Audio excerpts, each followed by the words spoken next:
은행권의 가계대출 금리가 모처럼 만에 하향세를 보이고 있습니다. 한국은행의 깜짝 기준금리 인하에 시장금리가 반응한 결과인데요. 하지만 우리 차주들이 체감하는 대출 문턱은 당분간은 유지될 것이라는 관측이 나옵니다. 김우영 기자가 보도합니다. 한국은행 금융통화위원회는 지난달 올해 마지막 통화정책 방향 회의를 열고 기준금리를 0.25%포인트 인하했습니다. 시장의 예상을 벗어난 두 차례 연속 기준금리 인하에 채권금리 역시 반응하는 모습을 보이고 있습니다.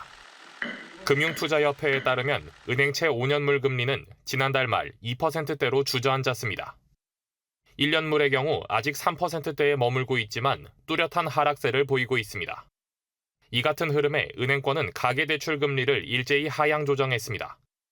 KB국민은행은 오늘 금융채를 준거로 삼는 대출들의 금리를 최대 0.19%포인트 인하했습니다. 하나은행과 신한은행도 시장금리 하락폭을 대출금리에 적용했는데 두 은행의 오늘 기준 혼합형 주담대 금리 상단은 지난주 대비 0.2%포인트가량 하락했습니다. 앞서 한국은행은 지난 10월 통화정책을 전환했지만 시장금리 하락분이 가상금리 인상분을 상쇄하면서 대출금리에는 큰 변화가 없었습니다. 오히려 10월 기준 5대 은행의 예대금리 차는 평균 1.04%포인트로 전월보다 벌어졌습니다. 그러나 시장의 예상을 깬 두 차례 연속 인하가 결정되면서 대출금리에도 변화가 생긴 것으로 분석됩니다. 다만 차주들이 체감하는 대출 문턱에는 큰 변화가 없을 것으로 보입니다. 은행권은 현재 가계대출 총량을 맞추기 위해 대출을 조이고 있는데 이는 연말까지 지속될 예정입니다.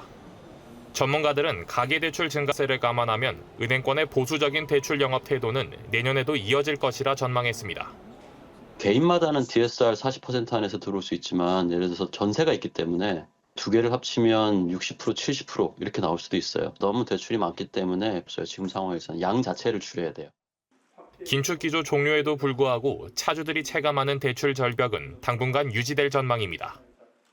매일경제TV 김우현입니다.